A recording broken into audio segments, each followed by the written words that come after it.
بسم الله الرحمن الرحيم والعصر إن الإنسان لفي خسر إلا الذين آمنوا وعملوا الصالحات وتواصوا بالحق وتواصوا بالصبر.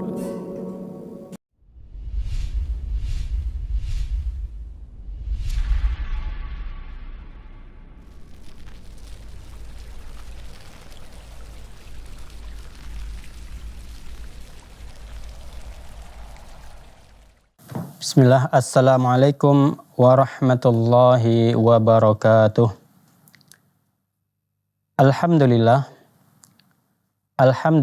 rabbil alamin. Wassalatu wassalamu ala rasulillah wa ala alihi wa ashabihi wa mawalah, amma ba'du.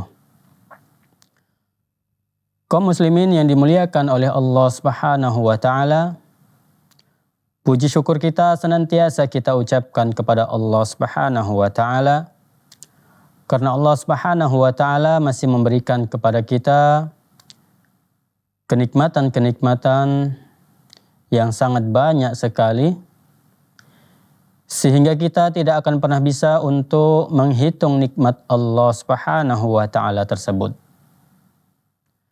Salawat dan salam senantiasa kita ucapkan dan semoga tetap tercurah kepada Nabi kita, Nabi Muhammad sallallahu alaihi wasallam, yang mana kita selalu mengharapkan syafaat dari Nabi Muhammad sallallahu alaihi wasallam nanti pada hari kiamat.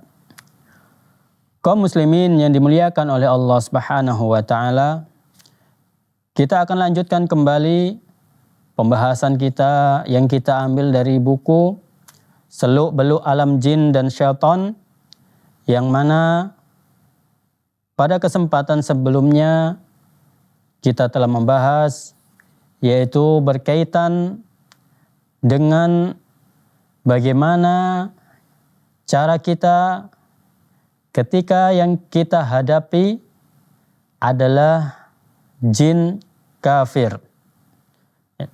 Bagaimana cara meruqyah jin kafir. Sebelum melakukan apapun, hendaklah kita menjelaskan terlebih dahulu, mendakwahkan terlebih dahulu berkaitan dengan ajaran Islam ini kepada jin kafir tersebut. Karena bisa jadi jin tersebut itu menjadi kafir ataupun tidak memeluk ajaran Islam karena dia belum mengetahui indahnya Islam, belum mengetahui ajaran-ajaran Islam, sehingga mereka masih dalam keadaan kafir ataupun masih dalam keadaan belum masuk ke dalam agama Islam. Setelah kita menjelaskan tentang ajaran agama Islam kepada jin kafir tersebut, maka kita ajak jin tersebut masuk ke dalam agama Islam. Tetapi ketika kita mengajak jin kafir tersebut masuk ke dalam agama Islam, tidak boleh kita memaksa jin tersebut agar masuk ke dalam agama Islam. Biarkan dia masuk ke agama Islam dengan kerelaan hatinya, dengan keikhlasannya, bukan karena paksaan, atau apalagi karena terpaksa dia masuk ke dalam agama Islam. Ini tidak diperbolehkan. Karena Allah Subhanahu wa ta'ala telah berfirman dalam Al-Quran, la ikraha fid din, bahwasanya sesungguhnya tidak ada paksaan berkaitan dengan agama ini, berkaitan dengan agama Islam ini. Jadi tidak boleh memaksa seseorang, tidak boleh memaksa jin masuk ke dalam agama Islam. Kalau dia mau masuk ke dalam agama Islam, alhamdulillah, segala puji bagi Allah Subhanahu wa ta'ala, karena telah melapangkan dadanya agar mereka masuk ke dalam agama Islam. Tapi jika mereka tidak mau masuk ke dalam agama Islam, maka tidak ada paksaan. Akan tetapi ya mereka harus tetap keluar dari tubuh ya orang yang dirasukinya tersebut. Kemudian ketika memang mereka tidak mau masuk ke dalam agama Islam, mereka tetap memilih dalam kekufuran, kita suruh mereka keluar, mereka juga tidak mau, maka kita lanjutkan ya ke tahapan berikutnya, yaitu membacakan surah yang dapat menyakiti jin tersebut. Di antara surah-surah tersebut adalah ayat kursi, kemudian surah Yasin, surah As-Saffat, surah Ad-Dukhan, surah Al-Jin, kemudian akhir dari surah Al-Hasyr, kemudian surah Al-Humazah, dan surah Al-A'la. Dan yang lebih menyakitkan lagi adalah ketika kita bacakan kepada jin tersebut surah Al-Bayyinah dan ya ataupun surah Al-Kafirun. Kita bacakan saja berulang-ulang 2 ayat ini, ya insyaallah ya dengan izin Allah Subhanahu wa taala jin ini akan merasakan kepanasan dan akan merasa tersakiti ya dengan ayat-ayat yang kita bacakan. Dan ketika mereka terasa ataupun merasa tersakiti, ya, maka dengan izin Allah Subhanahu wa taala mereka akan segera keluar dari tubuh manusia tersebut.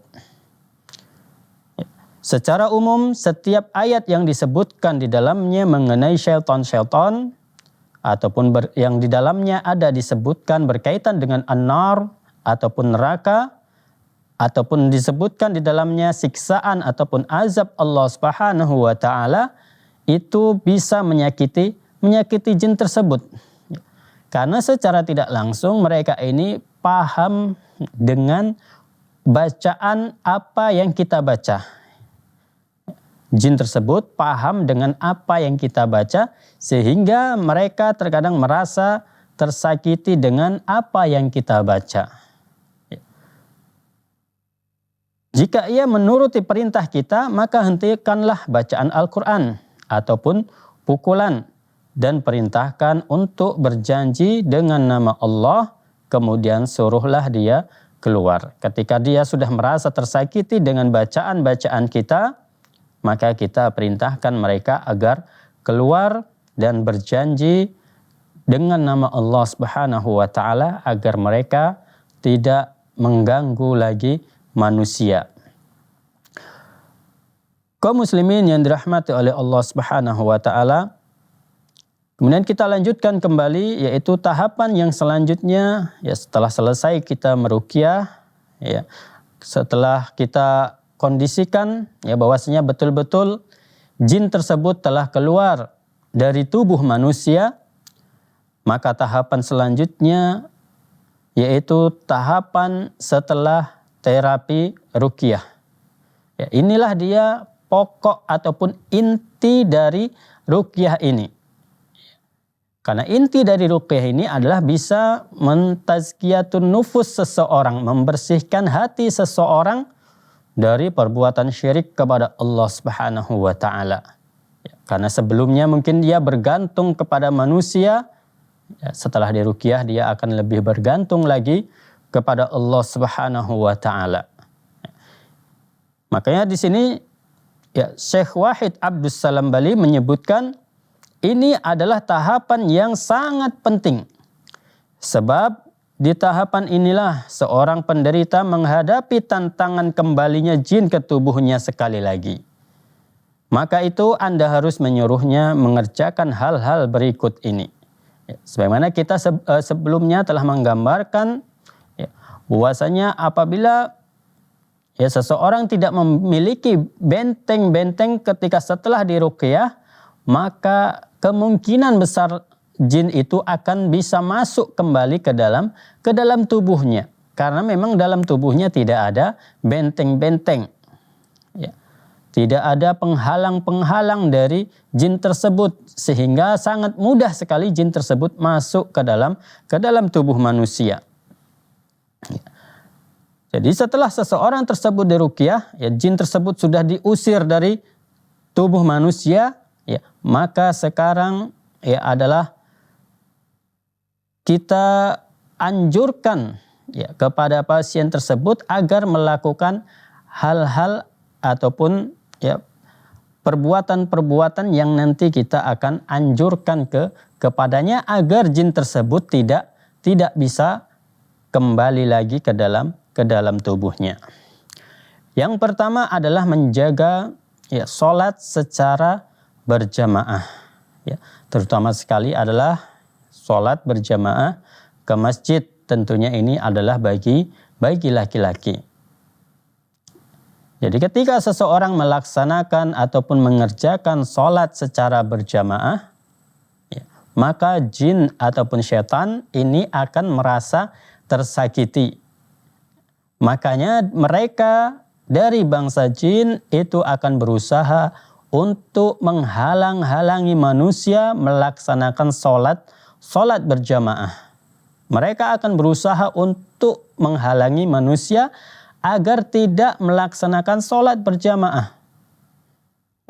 Makanya salah satu ciri seseorang yang dia ada gangguan jin dalam tubuhnya itu sangat berat sekali untuk melaksanakan sholat secara berjamaah. Ya apalagi sholat berjamaahnya ini adalah ke masjid. Ini sangat berat sekali. Makanya ketika setelah selesai terapi ruqyah, seseorang harus lebih rajin lagi untuk melaksanakan sholat berjamaah agar bisa mengalahkan semua gangguan-gangguan jin. Ya. Kemudian yang kedua adalah tidak mendengarkan nyanyian dan musik. Ya, tidak mendengarkan nyanyian dan musik. Karena nyanyian dan musik ini adalah merupakan seruling-seruling dari bangsa syaitan. Mereka sangat senang sekali dengan musik-musik. Kaum muslimin yang dimuliakan oleh Allah Subhanahu wa taala, ya insyaallah nanti kita akan lanjutkan kembali tahapan setelah terapi ruqyah ya, setelah beberapa jeda berikut ini.